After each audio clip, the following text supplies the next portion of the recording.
Yes, welcome back to How Did I Get Here? This is the show, of course, where we ask the question, well, how did you get here? We've got a bit of a special episode today because unlike our previous few episodes, instead of having one guest, we've got two. And unlike previous episode where we had guests who maybe started their career or they're in their career, we've got some people that are at the very beginning of their career. Joining us today are Stefanie Scott and April Gomm from the Future Female Leaders. Guys, thank you so much for joining me today. Thank you for having us. Let's start off by really getting into the nuts and bolts of your projects. Let's start off with, what is the Future Female Leaders Project? Okay, so the Future Female Leaders program is a program that inspires and encourages young women to take and create a social enterprise project based on the UN Sustainability Goals. And Stefanie and I created our social enterprise projects around these goals to help us get an idea about the entrepreneurial mindset needed and all the skills that are needed to grow a brand and a business. So Stefanie, let's start off with your idea. Could you tell us what it is? So my social project is called Meals for Many, and it's based on the sustainable goal of zero hunger. So I reached out to one charity called Perth Inner City Youth Service, and my goal was to make up 50 hampers, which will be then donated to Perth Inner City Youth Service to the hungry and homeless who access their services. What's inspired this for you?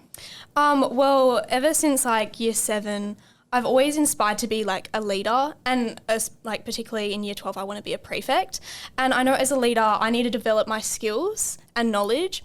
And so when I found the Future Females sign up, I knew immediately that's what I want to do, and I want to make an impact on the world. And why homelessness? Why has that jumped out at you? I go to a school in the city, so I particularly am very exposed to those who are hungry and homeless, and it really made me sympathise. And so when I got accepted into the Future Female Leaders, I knew that's when I could make a change. I imagine it can be a pretty challenging environment. Homelessness is a horrible thing that affects a lot of people. What are some challenges? Have you been facing any challenges? Well, I know particularly at the start, some challenges I went through was trying to find a charity that I could be able to work with. I reached out to so many, and I remember at the start I was a bit nervous too because, being declined is such a scary thing. But, if you don't ask, you don't receive. Another thing that I was really scared and challenged was receiving the food. Where would I be able to get it from? But I actually spoke to the deputy principal at my school, and she was very willing to help me. And from there, I was able to get tons of food. That's great. What does the next step look like? So I actually have done 38 hampers so far. Right. So aiming to get 12 more to reach my goal and hopefully continue and help those in hunger. Sounds like a great idea. Let's go now to April. Your project, Successfully Sustainable. Could you explain that one for us? Okay, so my project called Successfully Sustainable is creating a educational course that I've targeted through Girl Guides WA to create a badge to help educate and promote sustainable fashion to young girls. As when I grew up, I didn't know what was good, what was bad, and then I grew up and I hit 14 and I was like, wow, fashion, I want to be wearing the hottest stuff, the latest things, the latest trends, but I realized it's not good, it's not safe, and I'd focused on the UN Sustainability Goal of responsible consumption and production to help target this.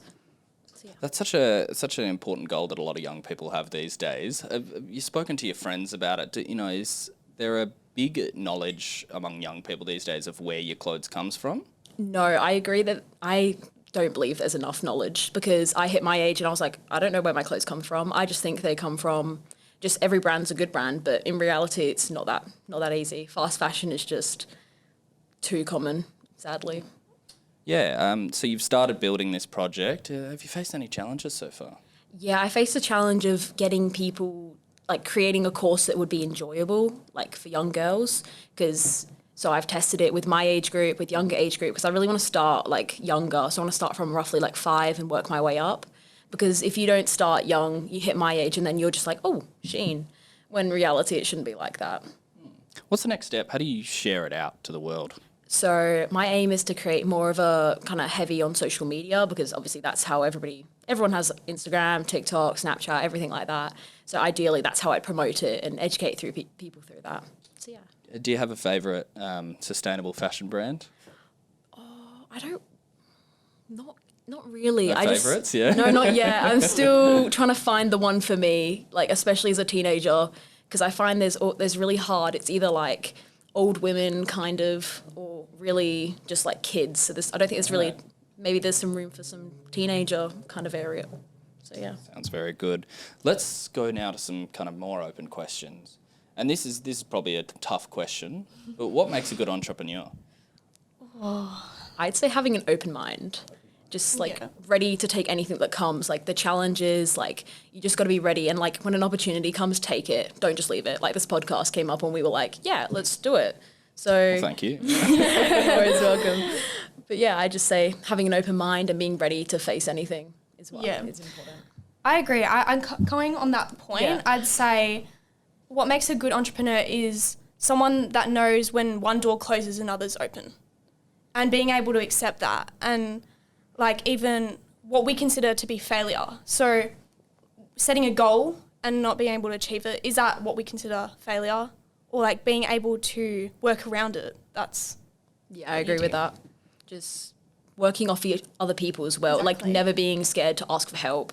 Like as a girl, as the Future Female Leaders Program, we had other girls, there was 14 of us. So if we had a problem, we just reach out and be like, hey, can we have some help? Like, what's your opinion on this? Or we'd reach out to our mentors. It's just having a good network and talking to people. Yeah. That idea of collaboration, that actually feeds into my next question. We often think about entrepreneurs as these outgoing, social, extroverted people. Is that true, do you think? Or do other personality types fit into it? I think it can be, but it's not just that. Yeah. Like, everybody can be an entrepreneur. Like, it's not just a specific type of person, is what I'd say.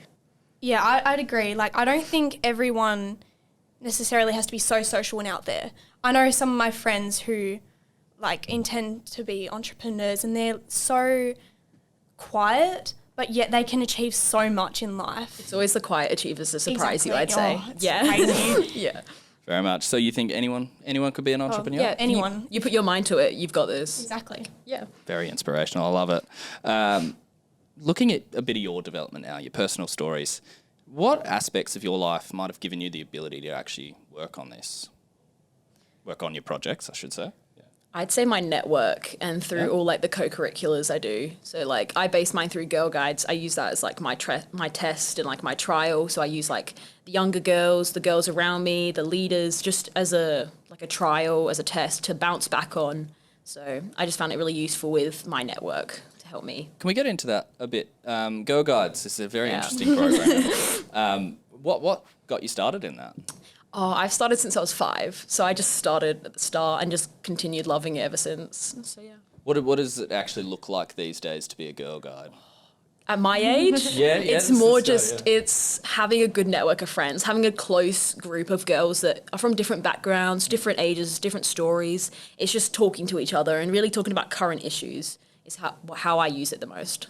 I think we often see with a lot of young people these days, you know, they get caught in their circles at school and they don't branch out. Do you think Girl Guides gives you a good opportunity to branch out? Yes, exactly. With other people? Yeah, people from different schools, different areas. You imagine? Yeah, I go to an all-girls school, so I totally understand this. Yeah, but it's just because everyone's different. It brings together people that are like-minded, people that want to do something, kind of. So, yeah, it's what I use it for. Stefanie, having a look at maybe your life now, what's given you the opportunity to actually, you know, take this on board and try to make change? I would say my community, like where I've been, particularly with school, as I said, like in this city, it's really exposed me to these type of people. And coming from a school where I take on tons of leadership opportunities, that's what's helped me be able to start this project and really make a change towards the future. We've got the opportunity here for a very unique perspective because we haven't had a current student on this podcast yet. What challenges are students facing these days? There's a Big lot. question. There's a lot. Yeah. Oh, what do you mean with like schooling or just like life in general? Life, yeah. I think it really depends on like what you're going through as a person. So obviously currently mental health issues are like a really, really, really big thing. And I was just about to say that. I don't think there's one overarching big issue. I think there's loads that just target different people. I think it's what you're going through, not like as a whole, because I think it's too bunched together as a group instead of like individuals. Yeah, I would also say communication is one thing that's also what we're challenging with a lot, because I know we all have different opinions and we tend to not really communicate with each other, and so like lack of respect for each other happens, and it's just that's one thing that we're really facing. And you know, it's like we need to accept that we all have different opinions and Everyone's just need to opinions matter. that. Like it's not just like, oh, you're wrong. It's everyone's right in their own mind. Like everyone has their own opinion and that's valid. And it's okay to accept that we don't agree. Yeah. We just need to respect everyone's opinions. Exactly. Looking back to my time at high school, something I remember a lot is, you know, that feeling of feeling lost, especially when you want to make changes you guys are doing. You know, you don't have the opportunity to vote. Yeah. You know, you're not considered an adult. What, other than maybe your projects individually, what else are you able to do as young people to actually affect change in the world? Big question. That's a really hard question. Maybe I'll bring it back a bit. You know, not affect change in the world, Okay. but, you know, just make change. I have to say the Future Female Leaders program helped, but other than 100%. that, just being in your local community, just helping with like, say there's a small charity out there or like there's a fundraising day, say for example, what's the one with the beach cleanup? Do you know what? Oh, it's like clean up. It's Clean Up Australia Day, but there's also, do you know what I mean? There's a, I can't remember what it's called, but just helping the community. Like you see something come up or just getting involved is what I'd say. I agree. Like going on that point, like just trying to find things that you can get involved with. Like so many communities are open, like Future Females. I know I recently did one, Fogarty Future Females. Yep. All great little groups that can help develop your skills and knowledge, which I think it's just looking for something, like finding it. So don't just like stay closed off, like open your eyes and look out and find the opportunity. Yeah. Sometimes it doesn't always just come to you. You've got to look for it, is what I'd say. Because these things can help you develop your skills and knowledge and potentially be able to make a massive change. Yeah, I agree with that. Great, love it. Yeah. Looking at inspiration now, do you have a person or an icon that you look to for inspiration? It's probably really classic, but Richard Branson as an Branson, entrepreneur, he's really good. I like him. My biggest inspiration is my nana, and she she was the national runner for Singapore. Really? And so she competed in the Melbourne Olympics in, I don't even know. 56 but years ago. That's crazy. And so I've always looked up to her. I want to look at your future now because you are part of the Future Female Leaders program. Is there something that you want to see change in Australia in the next 20 years? That's a hard question, but it's a good one. I feel like being more open and accepting is one thing, but I don't know. I was going to say being more adaptive. I feel like we tend to be so rigid on what we want to do, but we don't actually look out to what the community wants. And taking that in, it can actually really make a massive change. We just need to kind of be more open. Yeah, I agree with that, yeah. April said. Now, of course, the other part of the title of the program is the leaders. Yeah. What does good leadership look like? I think it's listening. It's all about listening and getting a grasp of what's going on. It's not about yourself. It's about how you work with others, like teamwork and leadership, and being able to just listen and look out and just realize that it's not just you, that you've got other people that are looking up to you as you're a leader. That's what I'd say. I'd say being adaptive and communicating, being open to everyone. I know as leaders, some like to be just about themselves. Being selfless is such a good thing. And I know with my leaders that I look up to, they're all very humble. And I think that's what makes such a great leader. Yeah, I agree with that. That's very true. Yeah. Looking to your futures now, individually, do you want to continue to be entrepreneurs, or is there a dream career in mind? I have a dream career. So I obviously want to be an entrepreneur in the future, but right now I'm focused on joining the Defence Force. Right. So yeah, I want to join the Navy. So yeah. How about you? Well, obviously I want to continue my meals for many when I'm older, make it bigger. But I do have like a dream job too. Yeah. I do want to teach at high school in media and drama. Media, very nice. I like that. And maybe just as a final future question, what's an item that's on your bucket list? Or Like to buy or No, an experience to have. or something to experience. Oh, okay. Something to do before you. Yeah. I don't know. I definitely want to travel. Travel. Travel to like Greece or Italy, somewhere there. Past few years have been a bit rough on travel, especially for Oh, young yeah, people, of students. Yeah, I feel like traveling and meeting like new cultures and new people, just getting a feel for other places. Yeah. Now, a new section that we're doing on this podcast is a bit of a rapid fire question Oh, section. that's exciting. Yeah. So first thing that comes to your mind, no wrong answers here. Okay. I'll ask both of you No the pressure. question. Yeah. No sure. pressure. What did you want to be when you grew up? Teacher. Agreed. The same thing. Look at that. Favourite subject at school? Accounting and finance. PE. PE. Nice. Least favourite subject? English. Science. Oh, science as well. Science is not it. Favourite co-curricular activity at school? At school. Drama media. Probably touch rugby. Touch rugby. Very nice. Yeah, I used to play touch rugby back in the day. It's a good sport. Top school lunch? Probably rap. Just straight up. Yeah. Oh, bread and butter sandwiches. That was very specific. I'm so sorry. I love that. Yeah. Would you describe yourself as teacher's pet or troublemaker? Probably a teacher's pet. Teachers meant to. We see a bit of a pattern on this show. Yeah. Guys, that is How Did I Get Here for today. It's been a different episode. We haven't looked at how you got here, but we looked at where you're going. Is there anything we've missed in your journeys? No, all I'd say is I inspire people. I'd hope to inspire people. Hope to inspire people. Yeah, to Yeah. to think, what can I do? And just, what can you do to improve your day, other people's day in the future?